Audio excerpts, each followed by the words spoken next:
Everyone, very good evening you all. सभी का बहुत बहुत स्वागत है एक बार फिर से शाम 9 बजे वाली क्लास में, और मैं हूं आपकी शगुन मैम। तो दोस्तों, आशा करती हूं कि चीज़ें बहुत अच्छे से जा रही हैं, और जो भी टीचर्स आपकी क्लासेस ले रहे हैं वो आपको बहुत अच्छे से समझ पा रहे हैं और आप उन्हें बहुत अच्छे से समझ पा रहे हैं। और क्योंकि अभी तक जितने भी टीचर्स हैं, इंक्लूडिंग मी, आई थिंक कि सभी के सभी टॉपिक पे ही अभी बात कर रहे हैं। तो जितने भी टॉपिक यहाँ क्लास में कंप्लीट कराए जाते हैं, उनकी आप सेम टॉपिक की घर में प्रैक्टिस करते हैं, ये बहुत जरूरी है। तो दोस्तों, स्वागत है एक बार फिर से। कल क्लास में हम टॉपिक डिस्कस कर रहे थे रेडियो एक्टिविटी, उसको आज बढ़ाएंगे। अमित कुमार नमस्ते जी, आशुतोष सैनी आ चुके हैं, Rupesh very good evening, Shivam Rajput very good evening, Harendra Kumar, Narendra, Aditya Kumar and everyone, सभी का बहुत बहुत स्वागत है। आशा करती हूँ कल वाली क्लास आप सभी ने लाइव देखी थी, और लाइव नहीं देखी थी तो बाद में जरूर देखी थी, और उसके बाद आज पार्ट 2 आप सभी देखने आए हैं। ठीक है आदित्य, समझ में आ रही है मेरी बात? चलो कमेंट इनके और बढ़ाओ, देखें कहाँ हैं बच्चे बाकी। ओके ठीक है, वेरी गुड इवनिंग डियर। नीलम, आदित्य, वंश, नयन, सबका बहुत बहुत स्वागत है। और ये आईडी आई है सतीश के नाम से। तो दोस्तों, कल हम चर्चा कर रहे थे रेडियो एक्टिविटी पे, आज हम उस चीज को आगे बढ़ाएंगे। तो हमने आपसे बात की थी रेडियो एक्टिविटी, और रेडियो एक्टिविटी के अंतर्गत क्या है, हाँ, न्यूक्लियर रिएक्शंस पे हम बात कर रहे थे, है ना दोस्तों। तो आज हम उन सारी चीजों को आगे बढ़ाएंगे। कल हमने किन किन चीजों पे चर्चा की? Thank you so much everyone. अब थोड़ा सा बोर्ड पे ध्यान दे लेते हैं। तो दोस्तों, कल की क्लास में हमने आपसे जो की मोटी मोटी बातें डिस्कस की, एक बार वन शॉट रिवीजन क्विक लेते हैं और फिर आगे हम कनेक्ट करते हैं क्लास। कल की क्लास में मैंने आपसे चर्चा की थी कि साइंटिस्ट थे 1896 में, साइंटिस्ट जिनका नाम हेनरी बैकरल, मेरी बात ध्यान से सुनो, हेनरी बैकरल सर के द्वारा, ये फ्रांस के भौतिक विज्ञान शास्त्री थे, जिन्होंने सबसे पहले, रिवीजन ले रहे हैं अभी हम सिर्फ, क्या कि यूरेनियम के अयस्क, जिसको हम बोलते हैं पिचब्लेंडी, क्या नाम जानते हैं? पिचब्लेंडी से सर्वप्रथम किसकी खोज की थी? यूरेनियम की खोज की थी। और ऐसा पाया था कि आवर्त सारणी में या प्रकृति में कुछ ऐसे तत्व होते हैं जो कि अदृश्य किरणें उत्सर्जित करते हैं। ये अदृश्य किरणें क्या कर सकती हैं? फोटोग्राफिक पर्दे को काला करने की क्षमता रखती हैं। बाद में जब शोध किया गया कि जो रेडियो एक्टिव रेडिएशन है, ये जो रेडियोधर्मी पदार्थ उत्सर्जित करते हैं, तो रेडियो एक्टिव रेडिएशन के बारे में हमने कल चर्चा की थी कि रेडियोधर्मी किरणें 3 प्रकार की होती हैं। रेडियोधर्मी किरणें 3 प्रकार की होती हैं। कौन कौन सी? अल्फा, बीटा और गामा। साथ ही साथ हमने बताया था कि ये प्रकृति से धनावेशित पॉजिटिव चार्ज पार्टिकल से मिलकर बनी होती हैं, ये नेगेटिव होती हैं, जबकि गामा जो होते हैं ये न्यूट्रल पार्टिकल होते हैं। लेकिन साथ ही साथ मैंने हाईलाइट करके एक बात आपके दिमाग में कैद करवाने की कोशिश की थी कि 2 बातें गामा किरणों से रिलेटेड याद रखिएगा कि इनकी भेदन क्षमता, इनकी पेनिट्रेटिंग पावर इन तीनों में सबसे ज्यादा होती है, इनकी भेदन क्षमता सबसे अधिक होती है। और दूसरी बात ये कि कौन सी अल्फा बीटा गामा में से किसकी तुलना इलेक्ट्रोमैग्नेटिक रेडिएशंस में से करते हैं। ठीक है, ओके सुमित शुक्ला, हमने तुम्हारी बात कर ली। चैप्टर खत्म हो जाते हैं, फिर इसी टॉपिक के हम मॉक उठाते हैं, फिर हम तुमसे पूछेंगे समझ में आ रहा है या नहीं। थोड़ा सा अभी क्लास पे ध्यान दीजिए, ठीक है। तो देखो, 2 बातें कि इनकी भेदन क्षमता सबसे अधिक होती है, और इनकी तुलना हम इलेक्ट्रोमैग्नेटिक रेडिएशंस मतलब विद्युत चुंबकीय किरणों से करते हैं।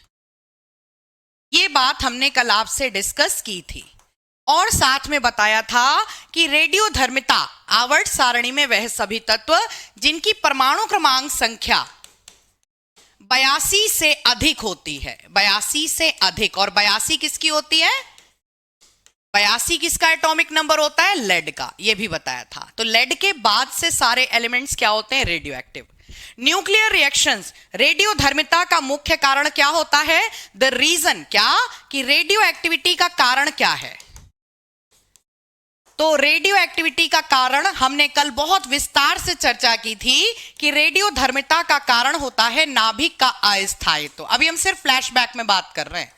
नाभिक का अस्थायित्व, अनस्टेबिलिटी ऑफ न्यूक्लियस।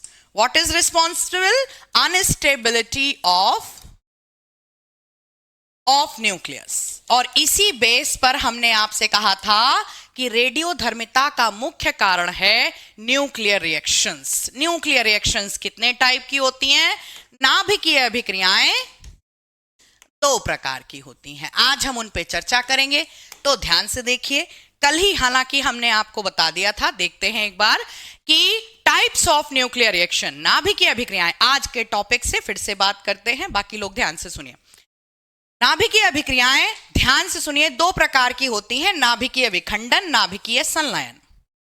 नाभिकीय विखंडन कल हमने आपको विस्तार से बताया था कि कोई भी भारी नाभिक, जैसे कि एग्जाम्पल दिया था यूरेनियम 235 का, क्या कि वह नाभिकीय अभिक्रियाएं जिनमें एक अस्थायी भारी नाभिक का स्थायी हल्के नाभिकों में विखंडन हो जाए, नाभिकीय विखंडन अभिक्रियाएं कहलाती हैं। जैसे कि एक एग्जाम्पल आपके सामने। अब मेरी बात सुनो, ये कल हमने आपको बहुत अच्छे से समझाया है कि जब मंद गति के न्यूट्रॉन की बमबारी कराई जाती है यूरेनियम 235 के ऊपर, तो ये किसमें टूट जाता है? बेरियम 56 और क्रिप्टॉन 36, और 3 न्यूट्रॉन उत्सर्जित होते हैं। अपार मात्रा में ऊर्जा का उत्सर्जन होता है। थोड़ा सा देखिए अब यहां पर ध्यान से। अब जरा मैं आपसे बोलूं, जरा 141 और 92 को जोड़ो, कितना आया? कितना आया? 2 और 1 3, 9 4 11, सॉरी 9 10 11 12 13, सॉरी, और ये आ गया 233।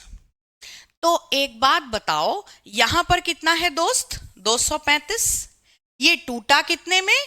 141 और 92 का एडिशन तो 233 आ रहा है। तो 3 यूनिट का मास लॉस हुआ है। इसी को आइंस्टीन ने हमें समझाया है। क्या समझाया है? कि जब हमसे पूछा जाता है एग्जाम्स में, या हमारे पास प्रश्न आता है, क्या विखंडन के दौरान जो ये ऊर्जा मुक्त होती है ये किससे आती है, कहां से? तो इसी को मास लॉस बोलते हैं। क्या कि E = mc², जो हमको आइंस्टीन ने समझाया है कि ऊर्जा का द्रव्यमान और द्रव्यमान का ऊर्जा में परिवर्तन होता है। मतलब जो ये 3 यूनिट की द्रव्यमान क्षति हुई है, 235 कहीं ना कहीं यहां पर, और 1 न्यूट्रॉन का आप ले लीजिए 236, तो यहां पर बात करें तो ये 2 यूनिट की जो द्रव्यमान की क्षति हुई है, इसी का प्रतिफल होता है। न्यूक्लियर रिएक्शन की अगर हम बात करें तो कल हमने चेन रिएक्शन पे इसी प्रकार से चर्चा की थी। अच्छा, ओके। अब स्क्रीन कट तो नहीं रहा है? अब तो नहीं कट रहा है स्क्रीन? चलो, अब नहीं कटेगा आपका स्क्रीन। क्लियर? चलो। तो कल हमने आपको बताया था कि यूरेनियम 235 के ऊपर जब मंद गति के न्यूट्रॉन की बमबारी कराई जाती है तो ये बेरियम क्रिप्टॉन में टूटता है तथा 3 न्यूट्रॉन उत्सर्जित होते हैं। और हम बात कर रहे थे किस पे? चेन रिएक्शन पे। तो जरा बात करते हैं आज कि चेन रिएक्शंस, या जिसको बोलते हैं नाभिकीय विखंडन के दौरान श्रृंखला अभिक्रियाएं, आज हम यहां से बात करेंगे। तो श्रृंखला अभिक्रियाओं में मैंने आपको बताया था कि नाभिकीय विखंडन एक ऐसी अभिक्रिया है जो कि परमाणु बम पर भी अप्लाई होती है। हाँ, इधर देखो नरेंद्र सिंह, आप पढ़ने बैठे हैं, तंज कसने बैठे हैं, फिर मैं यही बोलूंगी आपको, क्योंकि अभी मेरे ख्याल से आपसे अगर मैं क्रॉस क्वेश्चन 2-4 पुटअप कर लूं तो आप इस टॉपिक से रिलेटेड नहीं बता पाएंगे। कोई बात नहीं, आपका भी बहुत बहुत स्वागत है। हाँ ठीक है, वो भी करवा दिया करेंगे पीकेश। 3 न्यूट्रॉन पूरे हो जाएंगे। हाँ नहीं, वो तो हो जाएंगे, उसको हम अभी समझा रहे हैं। देखो मेरी बात ध्यान से सुनो। तो यहां पर देखते हैं एक बार, क्या कि न्यूट्रॉन की जब यूरेनियम 235 के ऊपर बमबारी होती है, ये टूटता है बेरियम 56 और क्रिप्टॉन 36 में। ये हम कल भी चर्चा कर रहे थे आपसे। 3 न्यूट्रॉन उत्सर्जित होंगे और अपार मात्रा में ऊर्जा उत्सर्जित होती है। ये एक परमाणु के विखंडन की कहानी है। लेकिन क्योंकि हम किसी डिवाइस में जब विखंडन कराते हैं, चाहे वो परमाणु बम हो और चाहे वो नाभिकीय रिएक्टर से हमें बिजली बनानी हो, तो हम जितना भी मटेरियल लेते हैं, सपोज हमने 1 किलो यूरेनियम लिया है या हमने 2 किलो यूरेनियम लिया है, तो उसमें एक ही परमाणु तो होगा नहीं, तो ऑब्वियस सी बात है कि यह रिएक्शन फिर अगले परमाणुओं पर आगे प्रोसीड कर जाती है। जैसे कि ये जो 3 न्यूट्रॉन हैं ये पुनः फिर से 3 यूरेनियम 235 का विखंडन करेंगे, यूरेनियम 235 का विखंडन करेंगे 3 और परमाणुओं का, और फिर से ये बेरियम क्रिप्टॉन में टूटेंगे। ठीक है दोस्त, बेरियम क्रिप्टॉन में ये पुनः टूटते हैं और फिर से हर स्टेप पर 3-3 न्यूट्रॉन उत्सर्जित होते हैं। तो इसको हमने आपको कल की क्लास में पढ़ाया है, ये चीजें क्या कि इसी को हम बोलते हैं श्रृंखला अभिक्रिया, क्योंकि ये जो 3 से 9 न्यूट्रॉन उत्सर्जित हुए हैं ये आगे फिर 9 परमाणुओं का विखंडन करेंगे और फिर से 9 तियां 27 न्यूट्रॉन आगे उत्सर्जित होंगे।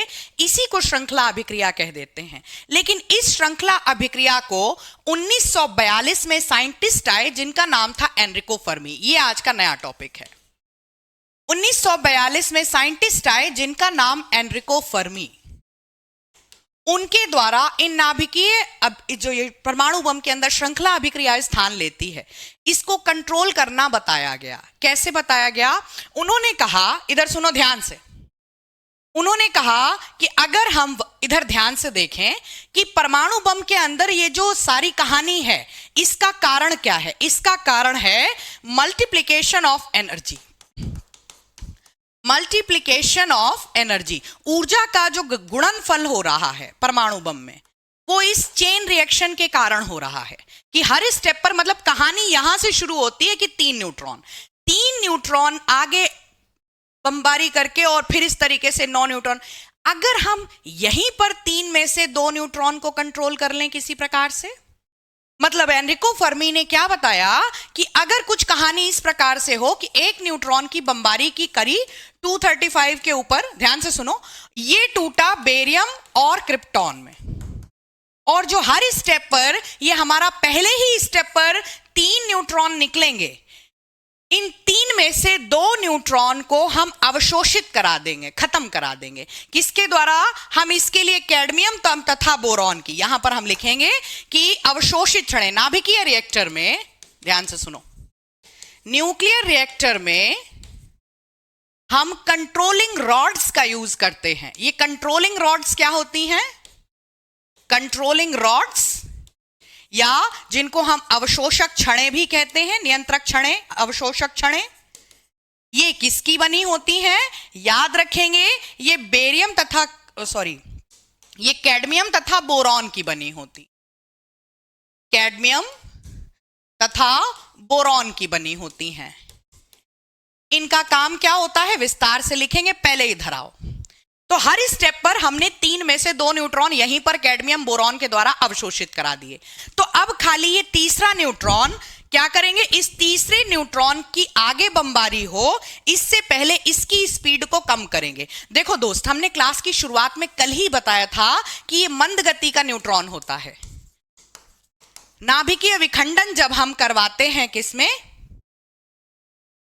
नाभिकीय विखंडन जब परमाणु बम में संपन्न होता है तो जो बमबारी कराई जाती है यूरेनियम 235 के ऊपर, ये मंद गति का न्यूट्रॉन होता है, मतलब इसकी स्पीड पहले ही मॉडरेट कर देते हैं। तो याद रखेंगे नाभिकीय रिएक्टर में क्या क्या चीजें पूछी जाती हैं। 1942 में नाभिकीय रिएक्टर की खोज एनरिको फर्मी द्वारा की गई, जिसमें इन्होंने बताया कि अगर न्यूट्रॉन की बमबारी, मंद गति के न्यूट्रॉन की बमबारी से यूरेनियम का विखंडन कराया जाए और जब ये बेरियम क्रिप्टॉन में टूटेगा और हर स्टेप पर 3 न्यूट्रॉन निकलते हैं, उनमें से हर स्टेप पर 3 में से 2 न्यूट्रॉन कैडमियम बोरॉन की छड़ों के द्वारा अवशोषित करा देंगे। जो तीसरा न्यूट्रॉन है इसकी स्पीड को फिर हम क्या करेंगे? मंद कराने का काम करेंगे, जिसके लिए हिंदी में हमसे मंदक का प्रश्न पूछा जाता है। इसके लिए हम ड्यूटेरियम ऑक्साइड, जिसे भारी जल भी कहते हैं, या ग्रेफाइट का यूज कर सकते हैं। तो इसकी स्पीड को मॉडरेट कराया और फिर इसने यूरेनियम 235 के ऊपर बमबारी करी। ये फिर से टूटेगा किसमें? ये टूटेगा बेरियम और क्रिप्टॉन में। इधर देखो, हाँ, ये टूटेगा फिर से बेरियम और क्रिप्टॉन में। फिर से 3 न्यूट्रॉन निकलेंगे और फिर से हम क्या करेंगे कि कैडमियम बोरॉन की छड़ों के द्वारा 2 को अवशोषित करा देंगे, फिर इसकी गति को हम इनसे मंद करवाएंगे, मंदक, moderator. What are the moderators in nuclear reactor? D2O या फिर ग्रेफाइट, भारी जलेगा। और फिर कहानी, मतलब कहने का ये, ठीक है, ठीक है, ठीक है, ठीक है, ठीक है, ठीक है। तो यहां पर ध्यान से सुनो, इस रिएक्शन को हम अब ऐसे लिख सकते हैं किसमें? न्यूक्लियर रिएक्टर के लिए, कि न्यूट्रॉन की बमबारी हुई यूरेनियम 235 के ऊपर, बेरियम क्रिप्टॉन में टूटा, 3 न्यूट्रॉन निकले, लेकिन 3 में से 2 अवशोषित। फिर ये क्या करेगा? इसकी स्पीड को कंट्रोल किया, ये आगे यूरेनियम 235 के ऊपर फिर से विखंडन किया, और ये आगे बढ़ा, फिर से बेरियम क्रिप्टॉन में टूटा, फिर से 3 न्यूट्रॉन निकले, और 3 में से फिर 2 न्यूट्रॉन कैंसिल। मतलब ये कि परमाणु बम में जो कहानी हर स्टेप पर तिगुनी हो रही थी, ठीक है, वही कहानी अब सिर्फ 1 गुना रह गई है। इसी को हम पढ़ते हैं किस नाम से? वापस आते हैं तो न्यूक्लियर रिएक्शन परमाणु बम में जो ये रूप धारण करती हैं, देखो लिखा हुआ है परमाणु बम, इसको हम बोलते हैं अनकंट्रोल्ड चेन रिएक्शन, अनियंत्रित श्रृंखला अभिक्रिया। अनियंत्रित श्रृंखला अभिक्रिया जो कि किसके अंदर संपन्न होती है? परमाणु बम के अंदर। 1945 में वैज्ञानिक रहे जिनका नाम था रॉबर्ट ओपेनहीमर। रॉबर्ट ओपेनहीमर, उनके द्वारा, अमेरिकी वैज्ञानिक, इनके द्वारा पहले परमाणु बम की खोज की गई। श्रृंखला अभिक्रिया का पहला रूप, जिसको अनियंत्रित श्रृंखला अभिक्रिया या अनकंट्रोल्ड चेन रिएक्शन कहते हैं। इसी का दूसरा रूप, जिसे हम कंट्रोल्ड चेन रिएक्शन कहते हैं,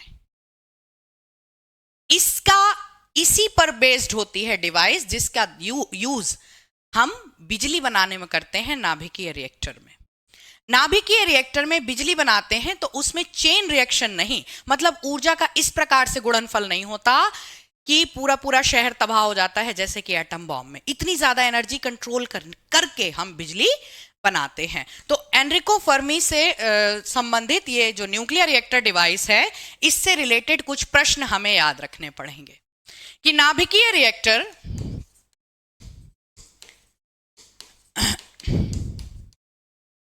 जिसकी खोज 1942 में साइंटिस्ट आए जिनका नाम एनरिको फर्मी के द्वारा की गई। नाभिकीय रिएक्टर डिवाइस में मेरी बात समझ में आ रही है? इतना टॉपिक अभी क्लियर हुआ? जरा कमेंट करके बताओ जिन लोगों को चीजें समझ में आ रही हैं, या एक बार रिवाइज करना चाहोगे, जल्दी से बताओ। न्यूक्लियर रिएक्टर समझ में आया? न्यूक्लियर रिएक्टर में आगे बढ़ाओ। हाँ, कैसा? विपिन प्रजापति कह रहे हैं ऐसा करने पर उसके ऊपर इफेक्ट तो नहीं पड़ रहा है, अभी बताते हैं पड़ता है या नहीं। कंट्रोल चेन रिएक्शन, अखिल ओके। मैम हाइड्रोजन बम में भी ऐसा ही होता है क्या? नहीं, अभी हम न्यूक्लियर फ्यूजन हमने बात नहीं करी। हाइड्रोजन बम में संलयन होता है, विखंडन नहीं होता, उस पर अभी हम बात करेंगे, ठीक है? हाँ ठीक है, रिवाइज। अच्छा एक बार और बता दीजिए, ये कह रहे हैं मैम एक बार रिवाइज करा दीजिए। ओके ओके, पंकज, डल, Akhil, Monica, thank you so much. Okay हाँ हाँ ठीक है, ओके ठीक। तो जैसे एक कमेंट आया कि मैम 1945 में तो एटम बॉम्ब की डिस्कवरी हुई। यहां पर 2 बातें हैं, मैं फिर से आपको बता दूं कि एक होता है कि ये बताना कि यूरेनियम के फिशन के दौरान एनर्जी रिलीज होती है, और एक होता है कि उस फिनोमेना पे बेस्ड पहली डिवाइस बनाना। तो 1945 में विखंडन पे बेस्ड पहली डिवाइस बनी थी, ना कि ये बताया गया था कि यूरेनियम का फिशन ही उसमें हुआ है 1945 में। फिलहाल यहां पर देखिए, तो कंट्रोलिंग रॉड्स, एक बार जो बच्चे कह रहे हैं मैम एक बार रिवाइज करा दो, एक बार ध्यान से देखो, फिर से देखो। इतनी कहानी तुम्हें समझ में आई कि परमाणु बम में मैम इस प्रकार से मॉडरेटेड न्यूट्रॉन की बमबारी कराई जाती है डिवाइस में, और यूरेनियम का टूटना हो जाता है किसमें? बेरियम और क्रिप्टॉन में। 3 न्यूट्रॉन निकलते हैं। और आपने जैसा कि कल की क्लास में बताया था हमें कि ये जो बेरियम क्रिप्टॉन निकलने के बाद 3 न्यूट्रॉन निकलते हैं, ये आगे जितना भी तुमने मसाला लिया हो डिवाइस में, उसमें आगे पुनः आगे के एटम्स का फिर से फिशन करते हैं। और ये जो प्रोसेस है ये 3 बार फिर से रिपीट होती है और फिर से 9 न्यूट्रॉन निकलते हैं। ये 9 न्यूट्रॉन यहीं तक नहीं रुकते, ये फिर से यूरेनियम 235 का फिशन करेंगे और फिर ये प्रोसेस 9 टाइम रिपीट होती है। और फिर हम कह सकते हैं कि फिर 9 तियां 27 न्यूट्रॉन निकलते हैं। ये कहानी कब तक चलती रहती है परमाणु बम में? ये जितना तुमने मसाला लिया हो, जितना फ्यूअल लिया हो तुमने, न्यूक्लियर फ्यूअल यूरेनियम लिया हो, तो जितना मसाला उतना लंबा खेल। तो याद रखेंगे इस चेन रिएक्शन को, इस टाइप की चेन रिएक्शन जिसमें कहानी डिपेंड करती है फ्यूअल की क्वांटिटी के ऊपर, इसको बोलते हैं अनकंट्रोल्ड चेन रिएक्शन।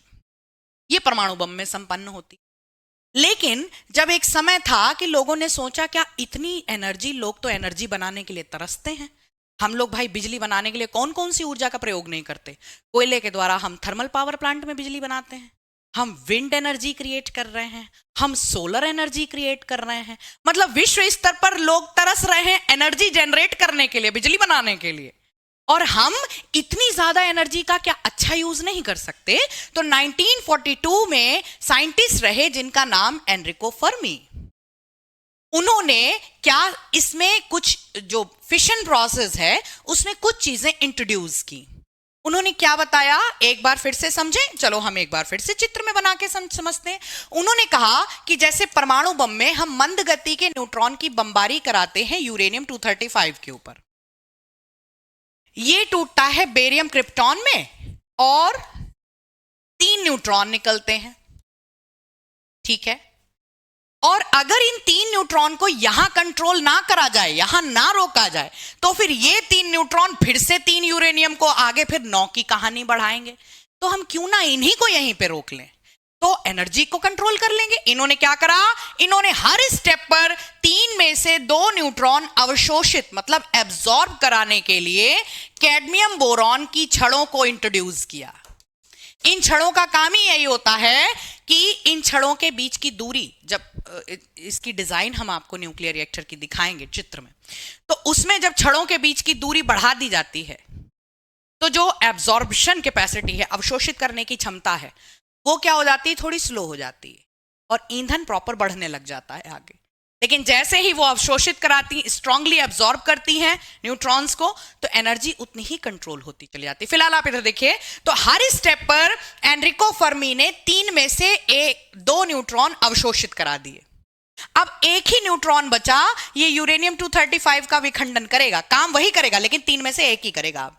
फिर ये टूटेगा बेरियम क्रिप्टॉन में, फिर से 3 न्यूट्रॉन निकलेंगे और एनर्जी निकलेगी, और हम फिर से वही काम करेंगे, क्या कि हर स्टेप पर 3 में से 2 न्यूट्रॉन कैडमियम बोरॉन की अवशोषक छड़ें, या जिनको कंट्रोलिंग रॉड्स भी कहते हैं न्यूक्लियर रिएक्टर में, उसके द्वारा अवशोषित करा दिया जाता है, ठीक है। अब हमको न्यूक्लियर रिएक्टर में पढ़ाया जाता है कि भारी जल, या जिसको हम ड्यूटेरियम ऑक्साइड कहते हैं, या फिर ग्रेफाइट का यूज किया जाता है किसके तौर पर, मंदक के तौर पर या मॉडरेटर के तौर पर। इस मॉडरेटर का काम क्या होता है, तो मैंने आपको एटम बॉम्ब में भी यही बात बताई थी क्या, कि ये जो न्यूट्रॉन की बमबारी कराते हैं ये पहले से मंद गति का न्यूट्रॉन होता है। तो हर स्टेप पर 3 में से 2 न्यूट्रॉन अवशोषित तो तुम इससे करवा देते हो कैडमियम बोरॉन की छड़ों से, तीसरा न्यूट्रॉन इसको आगे बढ़ने से पहले इसकी स्पीड को स्लो डाउन किया जाता है। तो हर स्टेप पर कहानी क्या चल रही है, स्पीड में सुनो, कि बॉम्बार्डिंग हुई, बेरियम क्रिप्टॉन 3 न्यूट्रॉन, 2 अवशोषित करा दो, तीसरा बचा, इसको मंद करवाओ, इसकी स्पीड को कंट्रोल किया, और फिर इसकी बॉम्बार्डिंग हुई, फिर बेरियम क्रिप्टॉन 3 न्यूट्रॉन निकले, 3 में से 2 को खत्म किया कैडमियम बोरॉन ने, और जो तीसरा न्यूट्रॉन है इसकी स्पीड को स्लो डाउन करवाओ। कौन करेगा, ये करेगा, ठीक है, जिसे हम भारी जल अथवा ग्रेफाइट के। लेकिन एक बात आपको पता होना चाहिए कि भारत में ज्यादातर जितने भी लगभग हमारे रिएक्टर्स हैं उनमें हम भारी जल का यूज करते हैं ना, मतलब ग्रेफाइट का हो सकता है, लेकिन हम करते ज्यादातर भारी जल का या ड्यूटेरियम ऑक्साइड का करते हैं। तो याद रखेंगे, अब ये जो एनर्जी रिलीज हो रही है, क्योंकि हर स्टेप पर भले ही तुमने कंट्रोल करी हो, लेकिन हर स्टेप पर एनर्जी रिलीज हो रही है। अब न्यूक्लियर रिएक्टर डिवाइस में क्या होता है, इस एनर्जी से न्यूक्लियर रिएक्टर काफी गर्म हो जाता है। न्यूक्लियर रिएक्टर में काफी गर्मी उत्पन्न हो जाती है। इसकी जो न्यूक्लियर रिएक्टर होता है, इसकी दीवारें कंक्रीट की बनाई जाती, और कंक्रीट की भारी भारी मोटी मोटी दीवारें जो कि क्या हो जाती हैं, गर्म। तो फिर शीतलक के रूप में, या जिसको हम बोलते हैं कूलेंट, शीतलक या कूलेंट के तौर पर हम नॉर्मल वाटर का यूज करते हैं, साधारण जल, या फिर कार्बन डाइऑक्साइड का भी यूज किया जाता है। और इसके बाद हम पानी डालकर उस रिएक्टर को ठंडा करने का प्रयास करते हैं। अब मेरी बात सुनो ध्यान से, बोर्ड को छोड़ो, मेरी बात सुनो। एनर्जी की वजह से क्या हो गया, काफी ज्यादा गर्म हो गया रिएक्टर। उसमें आपने नॉर्मल पानी डालकर उसको ठंडा किया। वो पानी ने रिएक्टर को तो ठंडा किया, लेकिन वो पानी खुद बहुत ज्यादा गर्म हो गया। उस पानी में उठेगी भाप। अब वो जो भाप ऊपर उठेगी, तो ऊपर लगे होते हैं भारी भारी टरबाइन। उस भाप के प्रेशर को टरबाइन पे टारगेट किया जाता है। भाप के प्रेशर से टरबाइन घूमने लग जाते हैं और बिजली उत्पन्न होती है। तुम्हें अगर अब भी ना समझ में आए तो मेरी बात सुनो। हमारे घर में प्रेशर कुकर होता है तो अगर मैं तुमसे पूछूं कि उसमें सीटी कैसे उठ रही है, सीटी उठने का ये जो फिजिकल फिनोमिना है, ये कैसे हो रहा है? क्योंकि नीचे तुमने चाहे दाल बनाओ, चाहे तुम उसमें पानी उबालो, पानी उबला, पानी में से भाप उठी, भाप के प्रेशर से सीटी उठ रही है। तो बस ऐसे ही समझ लो, nuclear reactor is a pressure cooker. बिल्कुल बहुत इजी लैंग्वेज में दोस्त तुम्हें हम समझा रहे हैं कि न्यूक्लियर रिएक्टर को सारी कहानी कहां से है। अब तुम कुकर किससे गर्म करते हो? हम खाना बनाते हैं, कुकर किससे गर्म कर रहे हैं? हम गैस से कुकर, फ्यूल। लेकिन यहां गर्मी कहां से आ रही है? इस एनर्जी से। यहां फ्यूल का काम कौन कर रहा है? बेरियम, दुर्वेश के नाम से आईडी है कि मैम फिर ये जो बेरियम क्रिप्टॉन रिलीज होते हैं, इनका कोई, तो ये नॉर्मल एलिमेंट है इनका, फिर क्योंकि ये ऑब्वियस सी बात है, एटॉमिक नंबर आपको पता ही है 56 और 36, तो ये कोई न्यूक्लियर रेडियो एक्टिव एलिमेंट तो होते नहीं है। तो ये कहीं ना कहीं फिर हम एक तरीके से वेस्ट के रूप में इनको ले लेते हैं, लेकिन इनका फिर मतलब कोई ऐसा कोई आगे प्रोसेस नहीं। इसका क्वेश्चन कैसे आएगा? इसका क्वेश्चन ऐसे आएगा, सुनो।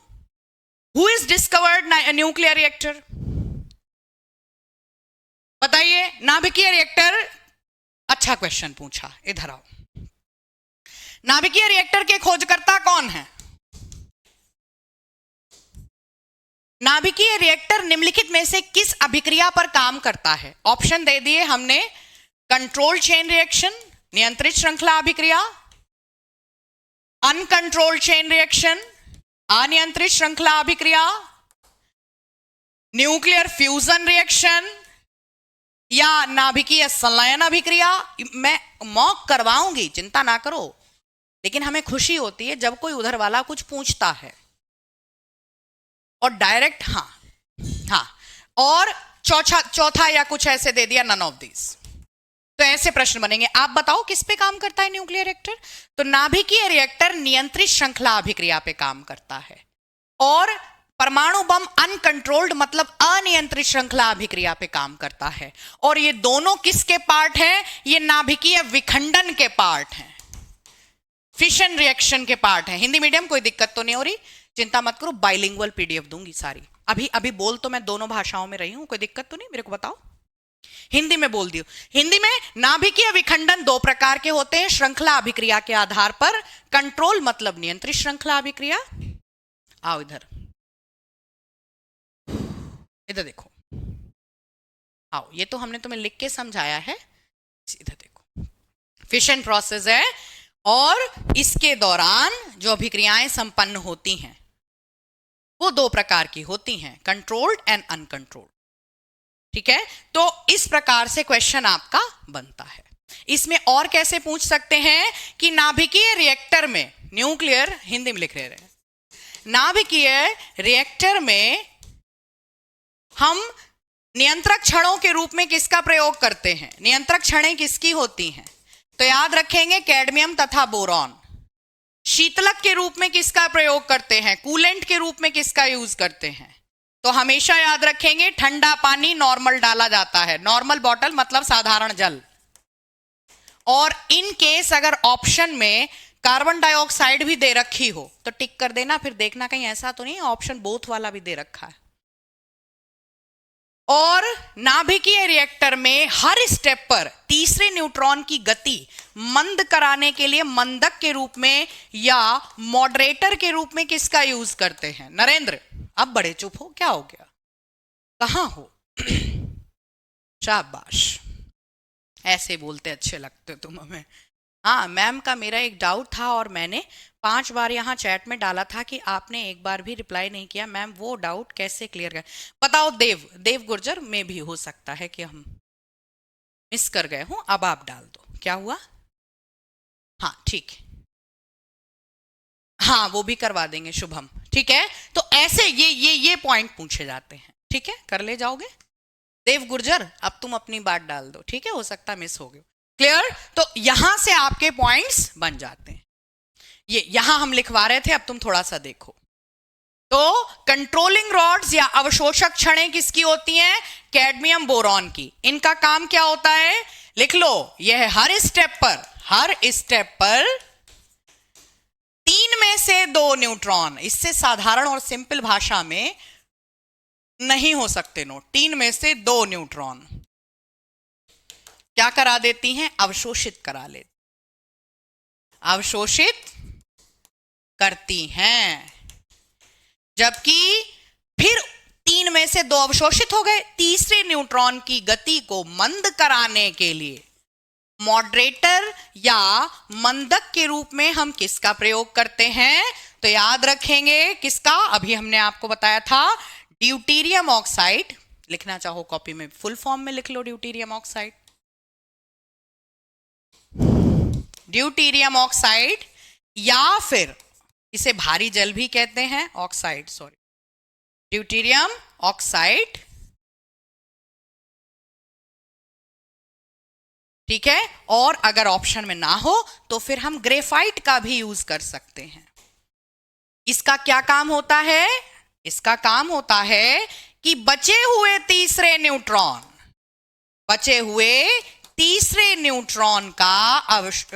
की गति मंद करना, न्यूट्रॉन की गति मंदक का कार्य करना, की गति मंदक का कार्य करना।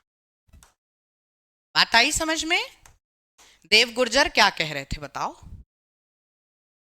क्या मैम? जैसे लेड का एटॉमिक नंबर 82 है, उसके एटॉमिक नंबर का डिफरेंस 82 से ज्यादा था, तो न्यूट्रॉन ज्यादा हैं, तो लेड भी रेडियो एक्टिव होना चाहिए ना। तो सारे एटम लेड पर ही। देखो देव गुर्जर, यहां पर फिर से मैं आपको बोलूंगी, लेड के भी कई समस्थानिक होते हैं, ठीक है। लेड के, अब जैसे यूरेनियम 235 इतनी देर से जिस पे हम चर्चा कर रहे हैं, यूरेनियम 235 भी होता है, जो कि यूरेनियम का वो समस्थानिक है जिसमें सबसे ज्यादा एनर्जी रिलीज होती है। लेकिन यूरेनियम 232 भी होता है, यूरेनियम 233 भी होता है, यूरेनियम 234 और 235 भी होता है। तो यहां पर आप जो बात कह रहे हो देव, इधर सुनो, जैसे हम यूरेनियम 235 की बात कर रहे हैं, है ना, तो हम तुमसे अगर पूछें क्या यूरेनियम का यही एक स्वरूप है, तो आंसर है नहीं, इसके अन्य समस्थानिक भी होते हैं। नॉर्मली अगर यूरेनियम हम देखें तो पीरियोडिक टेबल में हमें ये स्वरूप मिलता है देखने को, लेकिन फिर ये क्या है? ये इसका रेडियोधर्मी समस्थानिक है। तो हमें ये चीजें, हाँ वैसे तो यूरेनियम होता ही पूरा वैसा है, रेडियो एक्टिव एलिमेंट है, ठीक है दोस्त, अब कंफ्यूज मत होना। तो हाँ, तो मंदक के रूप में हम किसका यूज करते हैं? ड्यूटीरियम का। और लास्ट जो सबसे ज्यादा पूछा जाता है कि कूलेंट क्या होता है? पूरा रिएक्टर काफी ज्यादा धधकने लग गया, गर्म हो गया, क्या डालें? हम पानी डालेंगे। तो साधारण जल नॉर्मल वाटर का यूज किया जाता है। नाभिकीय रिएक्टर ठंडा हो गया, पानी काफी ज्यादा गर्म हो गया। अब उस भाप को ऊपर की ओर टरबाइन के ऊपर फोकस किया जाता है, टरबाइन घूमने लग जाते हैं। हाँ, खुश हो देव? इतनी लंबी शिकायत पत्र लिखा था तुमने, कोई बात नहीं। You should smile, you should satisfy, you should have faith and believe in your teachers, that's it. तो ये तीन जो चीजें हैं, मैम क्या पूछेंगे? कंट्रोलिंग रॉड्स पूछी जा सकती हैं, इन्हें हम एब्जॉर्बेंट रॉड भी बोलते हैं, हिंदी में लिखा है अवशोषक क्षण। मॉडरेटर क्या होता है न्यूक्लियर रिएक्टर में, और कूलेंट के रूप में किसका यूज करते हैं, ये बातें पता होनी चाहिए। अब सारी बातों से हटकर मैं आपसे पूछूं कि नाभिकीय रिएक्टर में बिजली निम्नलिखित में से किस ऊर्जा से प्राप्त होती है? नंबर 1 सौर ऊर्जा, नंबर 2 भाप ऊर्जा, नंबर 3 वैद्युत ऊर्जा, और नंबर 4 हमने दे दिया विंड एनर्जी, जिसको हम बोलते हैं वायु ऊर्जा। भाई बता दो, बताओ, अब तो बता दो, अरे बताओ बताओ। हाँ, सोडियम या पोटेशियम का सिलिकेट का उपयोग किया जाता है। मैम जी, कूलेंट के लिए सोडियम या पोटेशियम के सिलिकेट कूलेंट के तौर पर, या फिर हम नॉर्मल वाटर यूज करते हैं, और इन केस अगर ऑप्शन में कार्बन डाइऑक्साइड दे रखा हो, ड्राई आइस, तो उसका यूज कर सकते हैं। शाबाश, ठीक है, कर ले। 3 कौन बोला? यार तुम ऐसे मत करो, मेरा दिल टूट जाएगा। भाप ऊर्जा का यूज करते हैं। ये 3 कौन बोल रहा है? विद्युत ऊर्जा का, तुम उसमें बिजली पास कराने ले जा रहे हो, सारा खेल यूरेनियम का है। तो मैम ऐसे तो बॉम्ब वगैरह बनाना काफी आसान होगा, तो बाकी कंट्रीज क्यों नहीं बनाती हैं? वाह क्या बात है, स्वाति कह रही हैं। लाइसेंस नाम की चीज होती कोई? इधर सुनो, मैं लाइसेंस तो बहुत साधारण शब्द में तुम्हें समझा रही हूँ।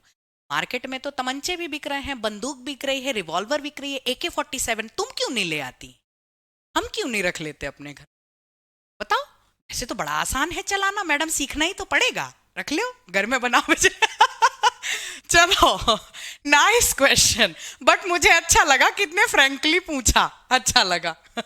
चलो दोस्त, तो आज हमने फिशन कवर किया है, अब हम जरा फ्यूजन पे बात करते हैं। ये चित्र हमने तुम्हें कल दिखाए थे, नाभिकीय संलयन अभिक्रियाएं।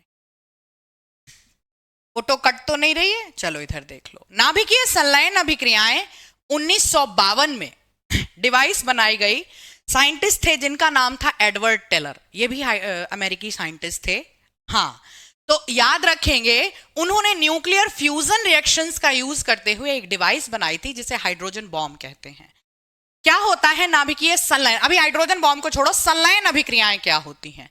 तो वह नाभिकीय अभिक्रियाएं जिसमें 2 या 2 से अधिक हल्के अस्थायी नाभिक जो कि संलयित होकर स्थायी भारी नाभिक का निर्माण करते हैं, परस्पर संलयित होकर, विच कंबाइन इनटू, विखंडन मतलब भारी टूटा हल्के में, और संलयन का मतलब हल्के हल्के जुड़े, और एक भारी नाभिक जरूर बना है लेकिन वो स्टेबल है।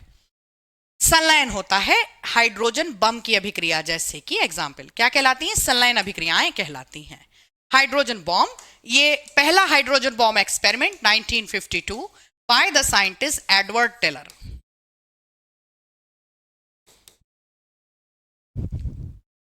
साइंटिस्ट एडवर्ड टेलर 1952 में, वैज्ञानिक एडवर्ड टेलर, चेहरे से परिचित होना चाहिए।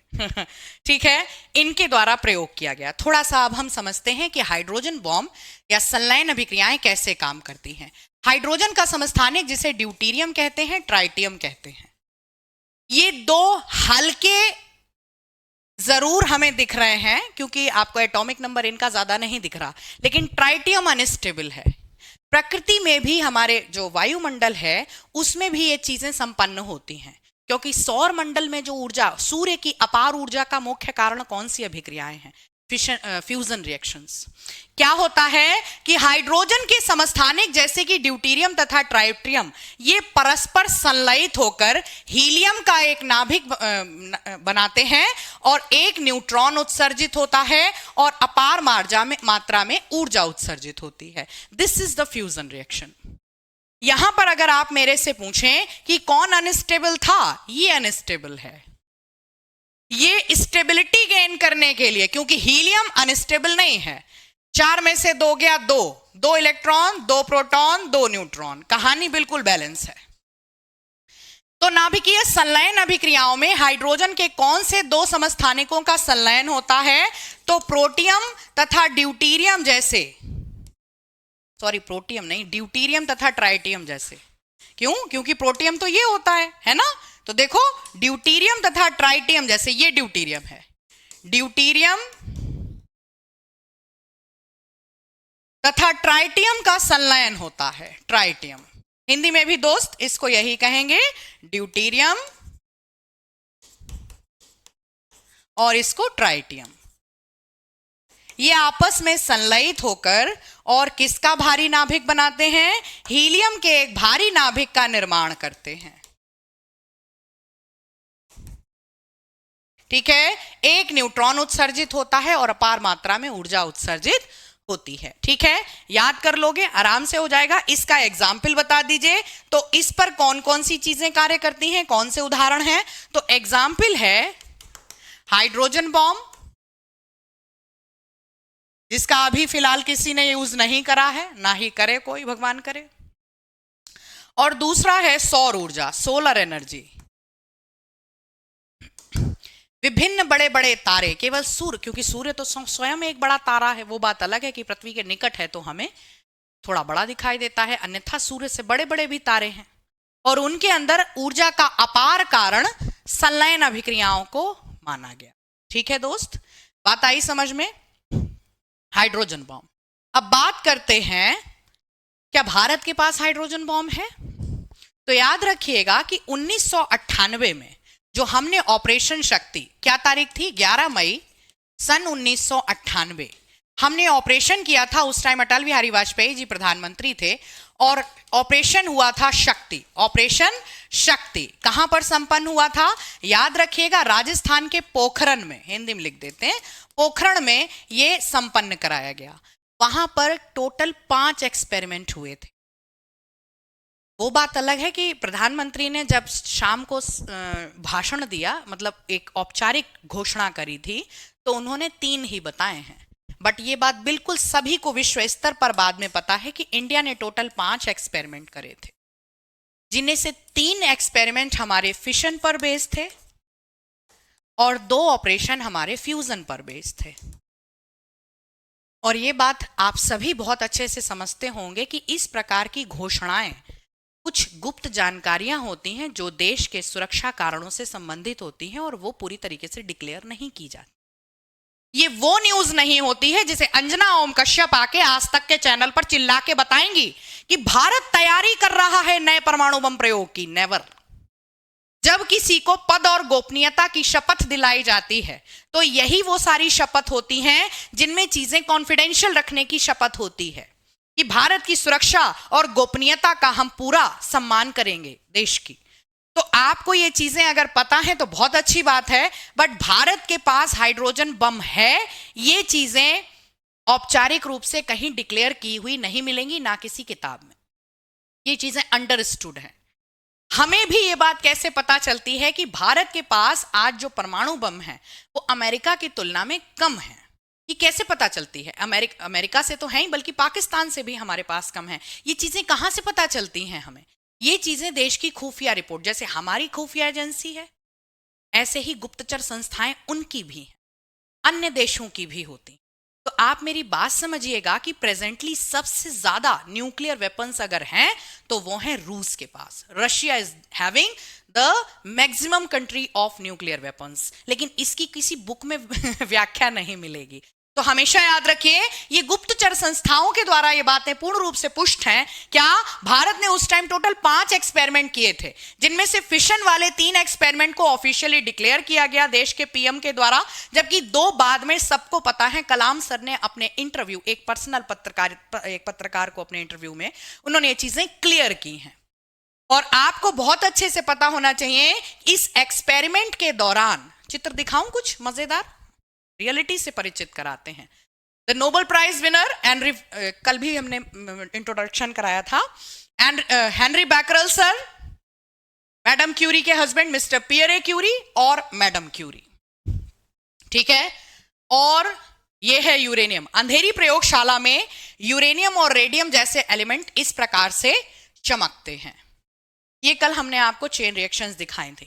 लिटिल बॉय फैट मैन, ये वो वेपन्स हैं जो हमने आपको बताया था क्या कि 1945 में द्वितीय विश्व युद्ध के दौरान, 1945 सेकेंड वर्ल्ड वार मतलब द्वितीय विश्व युद्ध के दौरान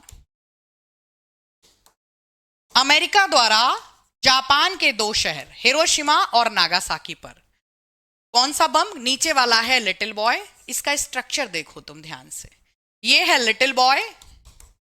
लिटिल बॉय नाम था इस डिवाइस का। इसमें इसको हमने किस शहर पर प्रयोग किया था, तो याद रखेंगे हिरोशिमा शहर पर इसका प्रयोग हुआ। इसमें जो मसाला यूज किया गया था उसका था यूरेनियम 235, नाम यूरेनियम का 235, जबकि ऊपर वाला इसका नाम है फैट मैन। नागासाकी शहर पर इसका प्रयोग किया गया, नागासाकी। तारीख ये क्या थी तारीख, ये थी 6 अगस्त सन 1945 और ये थी 9 अगस्त सन 1945। इसके बाद 2 सितंबर को जापान ने हथियार फेंक दिए और द्वितीय विश्व युद्ध समाप्त हुआ था। हाँ, स्माइलिंग बुद्धा पे भी बात करेंगे। नागासाकी का इस डेट पे प्रयोग, नागासाकी पर किसका प्रयोग हुआ, फैट मैन का प्रयोग हुआ। फैट मैन में किसका यूज किया गया था, प्लूटोनियम 239 का यूज किया गया था। और जिन वैज्ञानिकों ने इसको ड्रॉप किया उनका कहना था कि एक्चुअली नागासाकी शहर हमारा टारगेट नहीं था, वहां पर एक दूसरा शहर है जिसका नाम है, दूसरा कोई शहर था जो कि टारगेट था, माइंड से नाम स्लिप हो रहा है। तो जिस शहर में इन्हें ड्रॉप करना था उस शहर में मौसमी हवाएं, मतलब जो एटमॉस्फेरिक वातावरण था वहां पे, वो फेवर में नहीं था, काफी धुंध थी। लेकिन फिलहाल क्योंकि जिस ये पूरी आप बायोग्राफी अगर देखेंगे तो इंटरेस्टिंग है क्या कि जब ये ड्रॉप करने गए थे तो इन्होंने आनन फानन में, क्योंकि इनका फ्यूल खत्म हो रहा था, किसमें, एयरक्राफ्ट में, तो इन्होंने नागासाकी को चयन किया कि हम यहां पे ड्रॉप करेंगे। और जैसे ही इन्होंने वहां पर अपना वो ड्रॉप किया और काफी तेजी से यू टर्न पे अपनी वापसी के लिए प्लेन को मोड़ा, तो ये बताते हैं कि हमने जब पीछे पलट के देखा तो मशरूम के आकार का धुएं, हाँ जी, हाँ जी, ठीक है, मशरूम के आकार का धुएं का गुबार आसमान में उठता है। जो हमको पढ़ाया जाता है ना, वो किसी ने वहां बैठ के फोटो नहीं खींची है वो किसी ने बताया है, उन अमेरिकी साइंटिस्ट ने बाद में अपने इंटरव्यू में क्लियर किया है। ही इज द साइंटिस्ट, चेहरे को ध्यान से पहचानो, मैं हूं डॉन नाम है रॉबर्ट ओपेनहीमर। रॉबर्ट ओपेनहीमर अमेरिकी साइंटिस्ट, 1945 में पहली डिवाइस उतारी मैदान में, नाम था लिटिल बॉय। पहला एक्सपेरिमेंट इन्होंने कहां किया, अमेरिका की मैनहट्टन सिटी में। आपको बहुत अच्छे से पता होना चाहिए, भारत के लिए पोखरण और अमेरिका के लिए मैनहट्टन, दोनों इंपॉर्टेंट हैं। रॉबर्ट ओपेनहीमर मूल निवासी, बाप दादा कहां के थे, जापान के। अपना ही कष्ट देता है। हम आपको समझा रहे थे आज क्लास की स्टार्टिंग में कि द्रव्यमान क्षति E is equals to mc²। परमाणु बम या नाभिकीय विखंडन के दौरान जो ऊर्जा मुक्त होती है वो कहां से आती है, हाँ, काकुरा शहर। किसने बताया, thank you so much, Ashutosh Saini ने। मैं गलत नहीं, भूल जाऊंगी, माइंड से स्लिप हो जाएगा, कह देंगे सॉरी कल बताएंगे, लेकिन गलत नहीं। तो काकोरा शहर था जिस पे ड्रॉप करने वाले थे, लेकिन काकोरा में क्योंकि मौसम साफ नहीं था तो वहां ये बहुत देर घूमते रहे अपना प्लेन लिए। फिर जब नहीं समझ में आया चीजें तो फिर इन्होंने नागासाकी में ड्रॉप कर दिया। फिलहाल ये डिवाइस है लिटिल बॉय, जब इसको पहली बार उस पे सेट किया गया था, किस पे लगाने के लिए, अपने उस पे लगा हुआ लिटिल बॉय। इसी प्रकार से ये जो मशरूम के आकार का धुएं का गुबार, ये परमाणु बम के दौरान हमको दिखाया जाता है। अभी कोई बात कर रहा था आयरन लेडी, इंदिरा गांधी जी के कार्यकाल में हुआ, क्या समय था, याद रखेंगे 1976, 18 मई सन 1976 ऑपरेशन हुआ पहला इंदिरा गांधी जी के कार्यकाल में, जिसके लिए आज भी कहीं ना कहीं छाती ठोक के बात करता है कांग्रेस कि भले ही भाजपा मतलब अटल बिहारी वाजपेयी जी के कार्यकाल में परमाणु बम का प्रयोग सक्सेसफुल रहा हो, लेकिन शुरुआत आयरन लेडी ने करी थी। तो याद रखिएगा इंदिरा गांधी जी ने अपने कार्यकाल में एक परमाणु बम प्रयोग संपन्न हुआ करवाया था स्माइलिंग बुद्धा के नाम से। और ये भी हमारा कहां हुआ है, तो ये भी हमारा पोखरण में हुआ है।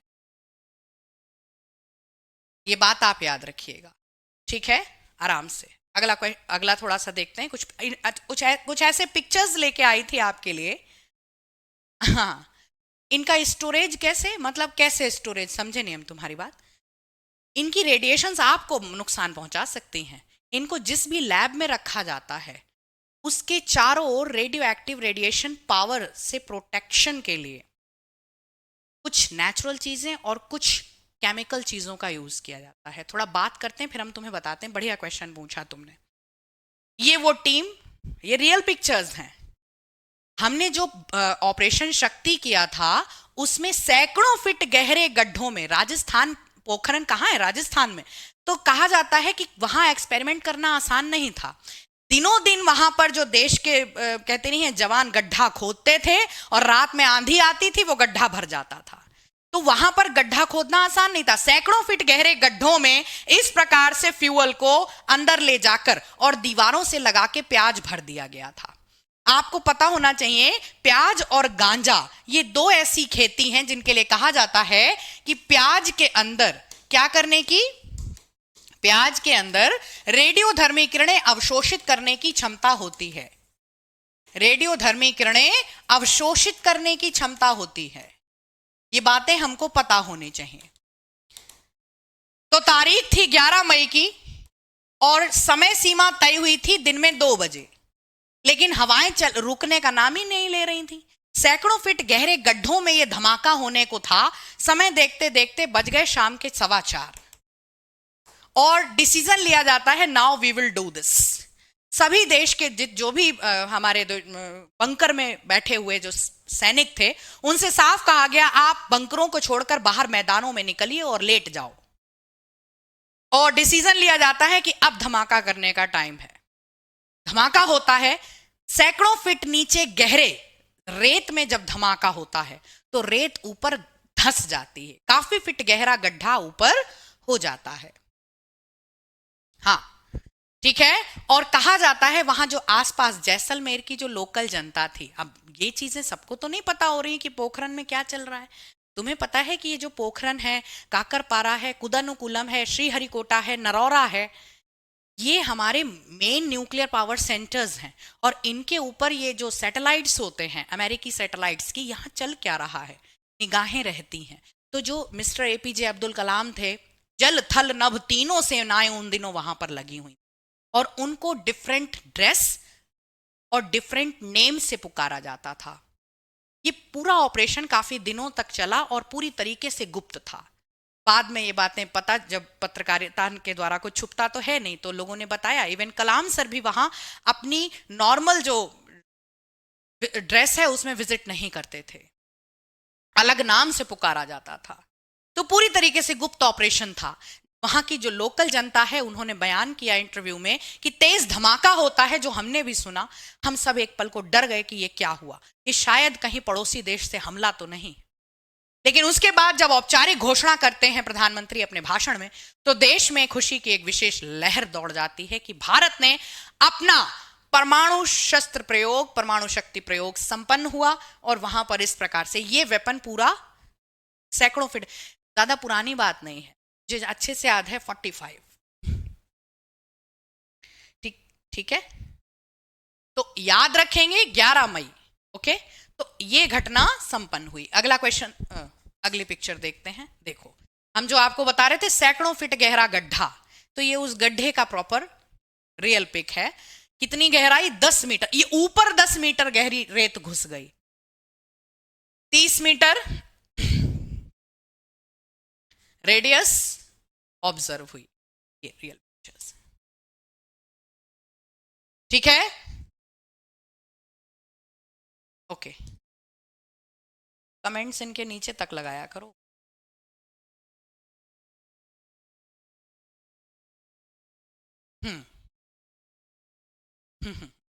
ठीक है, तो उसके बाद ये वहां के रियल, जो ये फोटो खींची हुई है, ये उसी गड्ढे के पास खींची हुई है।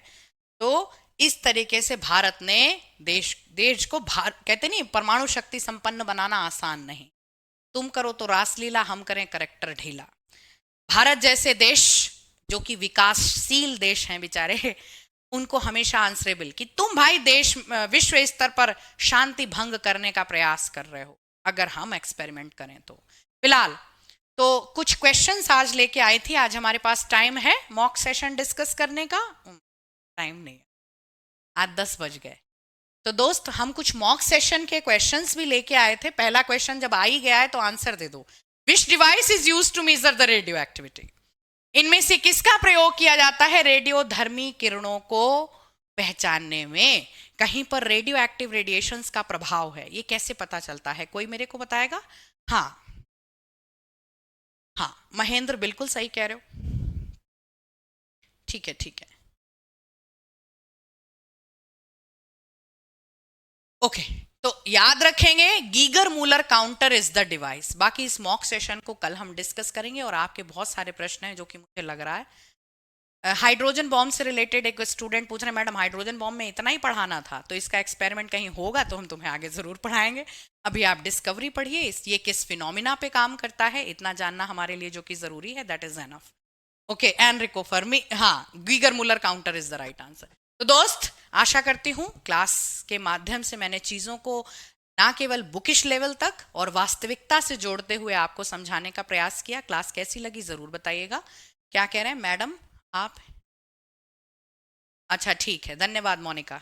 ठीक है, तो अच्छे से अब इस पे प्रैक्टिस करो और फिर हम एक कल मॉक लेके आते हैं। इच्छा हो तो बताओ कमेंट बॉक्स में, कल मॉक कराऊं? चलो आज आप ही बताओ, क्योंकि पिछली बार हमने मॉक कराया था तो मुझे ऐसा लगा कि स्टूडेंट चाह रहे हैं कि अभी हम थ्योरी करा दें। एक बार जरा मेरे को कमेंट करके बताओ, फिर हम क्लास ऑफ करवाएंगे। जल्दी से बताओ सारे के सारे, कल मॉक सेशन करा दूं या नया चैप्टर स्टार्ट करा दूं? जी हाँ, डेप्थोमीटर गहराई के लिए यूज होता है। नेक्स्ट चैप्टर कौन सा है ma'am? Next chapter acid basis and salts करा देंगे या पीरियोडिक टेबल स्टार्ट कराएंगे? दो में से एक चैप्टर होगा। कितने स्टूडेंट्स चाहते हैं कि मैम इसका पहले मॉक करवा दीजिए? मैम हाँ अच्छा, राजपाल कह रहे हैं आज तो देशभक्ति से, ठीक है, मॉक ले आए। तो चलो कल की क्लास में हम इस चैप्टर को मॉक के जरिए एक बार कर लेते हैं, मजा आ जाएगा। और फिर कल परसों से हम नया टॉपिक स्टार्ट करेंगे। और आज क्लास खत्म करने से पहले कहते नहीं है, क्योंकि आज हमें भी मजा आया और हम भी कहीं ना कहीं कुछ चीजें फील कर गए, तो एक बार बढ़िया से नॉट गुड नाइट, भारत माता की जय। जय हिंद, जय भारत।